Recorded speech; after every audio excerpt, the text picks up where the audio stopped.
Once again, welcome back to my video blog. My name is Ibad Rahman. നമ്മൾ ഇന്നത്തെ video Nokia 2.2 എന്ന ഒരു mobile ഫോണിനെ കുറിച്ചുള്ള ഒരു വീഡിയോ ആണ്. ഈ നോക്കിയയെ കുറിച്ച് പറയുമ്പോൾ നമ്മൾ ഒന്ന് രണ്ട് കാര്യങ്ങൾ ശ്രദ്ധിക്കേണ്ടത്. ഈ വീഡിയോ കാണുന്ന ആൾക്കാരാണെങ്കിലും നോക്കിയയുടെ ആദ്യ കാലത്ത് എന്തെങ്കിലും ഫോൺ ഉപയോഗിച്ചിട്ടുണ്ടോ ഒന്ന് കമന്റ് ചെയ്തോളൂ. രസമല്ലേ? പല ആൾക്കാർക്കും ഒരു തെറ്റിദ്ധാരണ ഉണ്ട് കേട്ടോ. നോക്കിയ ഫീൽഡ് വിട്ട് പോയി, നോക്കിയ അപ്ഡേഷൻ ഇല്ല, നോക്കിയക്ക് ഫോണുകളില്ല എന്നുള്ള അപ്ഡേഷൻ ഉണ്ട്.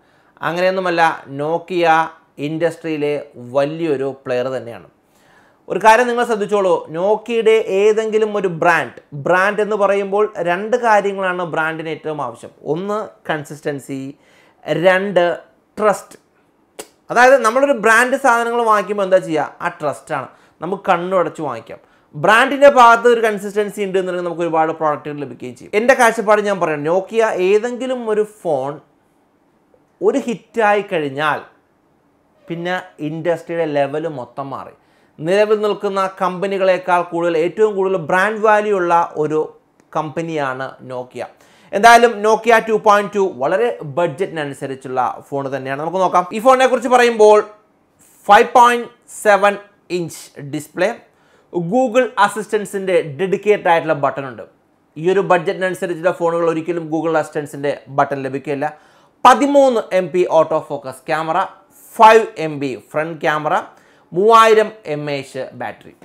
ഈ ഒരു മൊബൈൽ ഫോൺ നമ്മൾ സജസ്റ്റ് ചെയ്യുന്നത് ഒരു ബിഗിനറായിട്ടുള്ള ഒരാളുകൾ, ഗൂഗിളിൻ്റെ അപ്ഡേഷനോട് കൂടിയിട്ട് ഒരു ഫോൺ ലഭിക്കേണ്ട ആളുകൾക്ക് പറ്റിയ ഒരു ഫോൺ തന്നെയാണ് നോക്കിയ 2.2. കാരണം ഗൂഗിളിൻ്റെ തന്നെ പ്രോഡക്റ്റായ ഗൂഗിൾ പൈയിൽ കിട്ടുന്ന അതേ അപ്ഡേഷൻസ്, അതേ സെക്യൂരിറ്റി ഫീച്ചേഴ്സ്, അതിൽ ലഭിക്കുന്ന സെയിം ടൈം തന്നെ നമുക്ക് നോക്കിയ 2.2 ലഭിക്കുകയും ചെയ്യുന്നതാണ്. അതായത് നിലവിൽ രണ്ടാമത് നമുക്കൊരു ഫോൺ ഉപയോഗിക്കേണ്ട ആളുകളൊക്കെ ഉണ്ടെന്നുണ്ടെങ്കിൽ ഡെഫിനറ്റ്ലി നമുക്ക് സജസ്റ്റ് ചെയ്യാൻ പറ്റുന്ന ഒരു ബ്രാൻഡ് തന്നെയാണ് നോക്കിയ 2.2. നമുക്കിനി എന്തായാലും ഈ ഫോണൊന്ന് ഓപ്പൺ ചെയ്തേക്കാം. ഇതാണ് ഫോൺ. ഒരു പ്ലാസ്റ്റിക് കവറിലാണ് വരുന്നത്. ഒരു സെക്കൻഡ് ഫോണായിട്ടൊക്കെ ഉപയോഗിക്കാൻ പറ്റുന്ന ഒരു ഫോണാണ് നോക്കിയ 2.2. ഇതാ ബാറ്ററി പാക്കാണ് കാണുന്നത്. ബാറ്ററിയാണ്, കൊള്ളാം. സാധാരണ ബാറ്ററിയോട് കൂടിയിട്ടാണ് വരുന്നത്, പക്ഷേ നോക്കിയ ബാറ്ററി സെപ്പറേറ്റ് ആണ് കാണുന്നത്. ഓക്കെ, 3000 mAh ആണ് ബാറ്ററി. ക്വിക്ക് സ്റ്റാർട്ടഡ് മെനു ആണ്. USB charging cable, then USB adapter. ഇത്രയും സാധനങ്ങളാണ് നോക്കിയയുടെ ബോക്സിലുള്ളത്. ഇനി നമുക്ക് ബാറ്ററി ഇതിലേക്ക് ഇടേണ്ട ആവശ്യമുണ്ട്.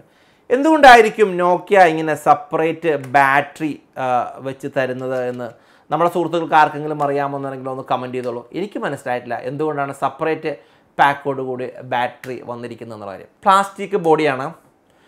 Android 1 എന്ന് കാണാൻ സാധിക്കും നോക്കിയ. ദെൻ ക്യാമറ, ചെറിയൊരു LED ഫ്ലാഷ്. സൈഡിലേക്ക് വരികയാണെങ്കിൽ വോളിയം കൺട്രോൾ ബട്ടൺ, അതേപോലെ തന്നെ power on and of button. സൈഡിലായിട്ട്, അതാണ് ഇതിൻ്റെ ഒരു ഹൈലൈറ്റ് ആയിട്ട് നമുക്ക് പറയേണ്ടത്, ഗൂഗിൾ അസിസ്റ്റൻസിൻ്റെ ഒരു ഡെഡിക്കേറ്റഡ് ആയിട്ടുള്ള ഒരു ബട്ടൺ ഉണ്ട്.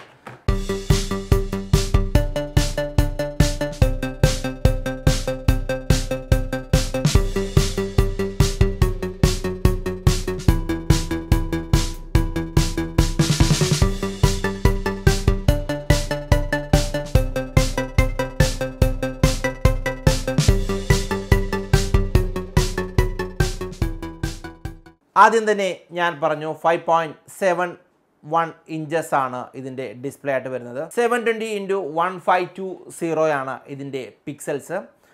ആൻഡ്രോയിഡിൻ്റെ ലേറ്റസ്റ്റ് ഓപ്പറേറ്റിംഗ് സിസ്റ്റമായ പൈ ആണ് ഇതിൻ്റെ ഓപ്പറേറ്റിംഗ് സിസ്റ്റമായിട്ട് വരുന്നത്. നമുക്ക് ഞാൻ നേരത്തെ പറഞ്ഞ പോലെ തന്നെ ഗൂഗിളിൻ്റെ അപ്ഡേറ്റിൽ ലഭിക്കുന്ന സെയിം ടൈമിൽ തന്നെ നമുക്ക് ഈ ഒരു ഫോൺ ലഭിക്കുകയും ചെയ്യുന്നതാണ്.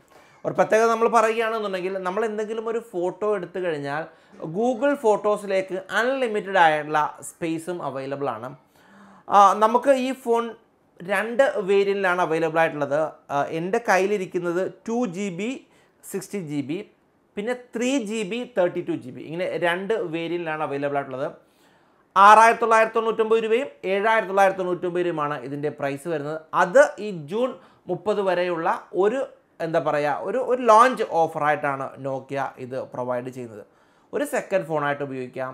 നമുക്ക് ആർക്കെങ്കിലും നമ്മുടെ പിള്ളേരൊക്കെ ഇനിയിപ്പോൾ ഒരു ഫോൺ ഉപയോഗിക്കേണ്ട പിള്ളേരെന്നുള്ള ചെറിയ പിള്ളേരല്ല കേട്ടോ, എവിടെയെങ്കിലും പഠിക്കാൻ പോകുന്ന മക്കൾക്കൊക്കെ ഒരു ഫോൺ കൊടുക്കേണ്ട ആവശ്യം, വലിയൊരു ഫ്ലാഗ്ഷിപ്പ് ഫോൺ വേണ്ട, ഒരു സെക്കൻഡ് ഫോണായിട്ടൊക്കെ വീടുകളിൽ വെച്ച് ഉപയോഗിക്കാൻ പറ്റുന്ന ഫോൺ തന്നെയാണ് Nokia 2.2. 13 MB ക്യാമറ, ഒരു സിംഗിൾ ക്യാമറയാണ്, ചെറിയൊരു ഫ്ലാഷും അവൈലബിൾ ആണ്. ഇനി ഫ്രണ്ടിലേക്ക് വരികയാണെന്നുണ്ടെങ്കിൽ front camera 5 MB front camera. ഞാൻ 1-2 ഫോട്ടോസൊക്കെ എടുത്തു നോക്കി, അത് നിങ്ങൾ കാണാൻ പറ്റും അതിൻ്റെ ക്വാളിറ്റിയും കാര്യങ്ങളും. ഒരു പ്രധാനപ്പെട്ട കാര്യങ്ങൾ നമ്മൾ പറയേണ്ടത്, നമ്മൾ എടുക്കുന്ന ഫോട്ടോസ് ഓട്ടോമാറ്റിക്കലി ഗൂഗിൾ ഫോട്ടോസിലേക്ക് സിങ്ക് ചെയ്യപ്പെടും. ഈ ജിമെയിൽ അക്കൗണ്ടുമായിട്ട് കണക്ട് ചെയ്യിക്കുന്ന ഗൂഗിൾ ഫോട്ടോസിലേക്ക് സിങ്ക് ചെയ്യും. അത് അൺലിമിറ്റഡ് ആണ് അതിൻ്റെ സ്പേസ്. ക്യാമറയെക്കുറിച്ച് പറയുമ്പോൾ ക്യാമറയിൽ തന്നെ ഗൂഗിൾ ലെൻസ് ഇൻബിൽറ്റ് ആണ് എന്ന് നമുക്ക് പറയാവുന്നതാണ്. ദെൻ സെക്യൂരിറ്റി ഫീച്ചേഴ്സ് പറയുമ്പോൾ ഫേസ് അൺലോക്കിങ് ഇതിലുണ്ട്. ഫിംഗർ പ്രിൻറ്റ് സെൻസർ ഇല്ല.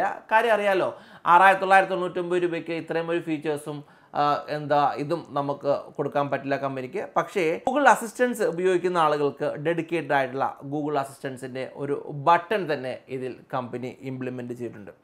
Nokia 2.2 ഞാൻ ആദ്യം പറഞ്ഞു, നോക്കിയ ഒരു ട്രസ്റ്റ് ആയിട്ടുള്ള ഒരു ബ്രാൻഡാണ്. ഏതെങ്കിലും ഒരു പ്രോഡക്റ്റ് നോക്കിയ കൊണ്ടുവന്ന് അത് ക്ലിക്ക് ആകുകയാണെന്നുണ്ടെങ്കിൽ നോക്കിയയുടെ ജാതകം ഫുള്ളായിട്ട് മാറും. കാരണം ബ്രാൻഡിങ്ങിനായിട്ട് അവർ കൂടുതൽ എമൗണ്ട് സ്പെൻഡ് ചെയ്യേണ്ടതില്ല. ചെറിയൊരു ഫോണാണ്. ഏറ്റവും അടുത്ത് പറയേണ്ട കാര്യം ഞാൻ ഒന്നുകൂടെ പറയുന്നു, നമുക്ക് ഗൂഗിൾ പിക്സലിൽ ലഭിക്കുന്ന അപ്ഡേഷൻസ് സെയിം ടൈമിൽ തന്നെ ഗൂഗിൾ ഫോട്ടോസ് നമുക്ക് അൺലിമിറ്റഡ് ആയിരിക്കും. ദെൻ ഗൂഗിൾ അസിസ്റ്റൻസിൻ്റെ ഡെഡിക്കേറ്റ് ആയിട്ടുള്ള ബട്ടൺ ഉണ്ട്. 2 വേരിയൻ്റ് അവൈലബിൾ ആണ്. ഒന്ന് 2GB 16GB, എൻ്റെ കയ്യിലിരിക്കുന്നത് 2GB 60GB ആണ്. അതേപോലെ തന്നെ 3GB 32GB ഉണ്ട്. പ്രൈസ് ഞാൻ പറയുകയുണ്ട്, 6999 രൂപ, 7999 രൂപ. ദെൻ പ്രോസസ്സർ MediaTek 6761 ഹീലിയം പ്രോസസ്സറാണ് ഇതിൽ കമ്പനി ഇംപ്ലിമെൻറ്റ് ചെയ്തിരിക്കുന്നത്. പിന്നെ 400GB വരെ നമുക്ക് ഇതിൻ്റെ മെമ്മറി എക്സ്പാൻഡ് ചെയ്യാൻ പറ്റും എന്നുള്ളതും ഒരു പ്രത്യേകത തന്നെയാണ്.